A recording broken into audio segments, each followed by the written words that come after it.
Hello, and welcome back to A Twig Book Reviews. Today, I will be looking at Where the Red Fern Grows by Wilson Rowles. This specific book I got at a thrift store a good few months back, and as soon as I saw it, I knew I had to get it. This book was read to my, third grade class? Must have been like fifth grade, actually. Anyway, this book was read to us, and we had no idea what we were in for. The book itself is sad. Excuse me. I won't say why or how, but it is sad. A sadness which I've rarely ever felt in any other media. Book, movie, show, whatever. The blurb on the back hints at it, but it doesn't quite do the power of that emotion justice. It is as follows. Billy, Old Dan, and Little Ann, a boy and his two dogs. A loving threesome, they ranged through the dark hills and river bottoms of Cherokee Country. Old Dan had the brawn, Little Ann had the brains, and Billy had the will to train them to be the finest hunting team in the valley. Glory and victory were coming to them, but sadness waited too. And close by was the strange and wonderful power that's only found where the red fern grows. An exciting tale of love and adventure you'll never forget. As you can tell, it's a fairly small book. It's the size of the type that are mass-produced, like many romance novels. It's also short too, only 249 pages, which, okay, it's not that short. And it certainly doesn't read short. There's a good amount of content on each page. The word density is pretty high. But, all things considered, it's still short. At least it will be short for the more avid readers among us. You know, the people who read like 10 500-page novels in a month or whatever. In those 249 pages is 20 chapters, although annoyingly there isn't a table of contents. At least not in this version.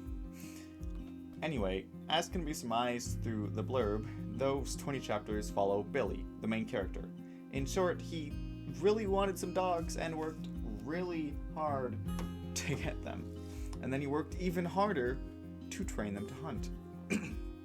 It's not a tale that really deals with the esoteric or ineffable, and really none of it is supernatural. It's just a tale of a boy and his dogs. So it's different than what I normally read, especially since it doesn't really deal with philosophy or anything else either. But it's a good, well-crafted book. The story makes sense, the lines deliver, and the emotional impact certainly seeps through. The book can be a little rough around the edges, however. The prose isn't particularly beautiful or impactful, and the delivery is never anything profound. Furthermore, it tends to move on from one thing to the next without really properly exploring how everything is impacted, and then sort of forgetting about it. But for both of those things, I can actually give it some leeway, even if both of those do ultimately take away from how compelling it is, at least for me. Firstly, it is not meant to be some dramatic or beautiful piece of literature like some books are, such as pretty much anything by Isaac Asimov. Rather, it's just a story about a boy, and their simplicity in writing really helps it in that front. Secondly, the whole sweeping under the rug thing, well, it makes sense. This is a story that, within the book, is being retold by the main character many, many years after the fact. And the story itself spans many years.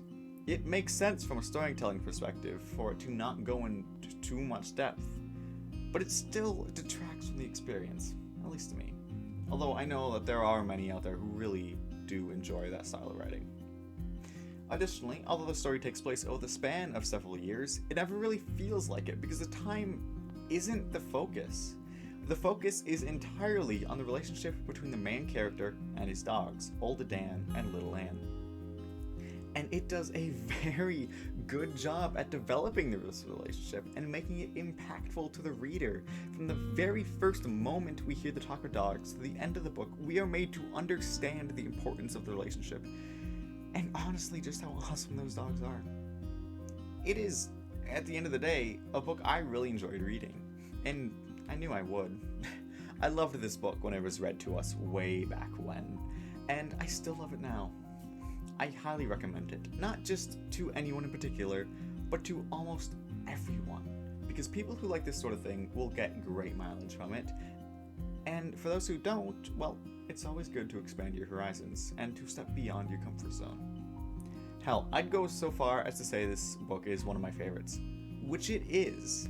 I have a specially dedicated shelf in my room for my favorite books, and this goes there. So, overall, I'd rate this book about an 8 out of 10, which, yes, seems low considering it's a favorite out of hundreds I've read, and it is low. As I said, the book is rough and not all that compelling, but the raw emotions it invokes is enough for me to love this. And not much else can do that.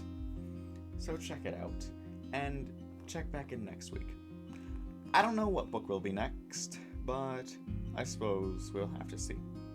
This has been Into It Book Reviews.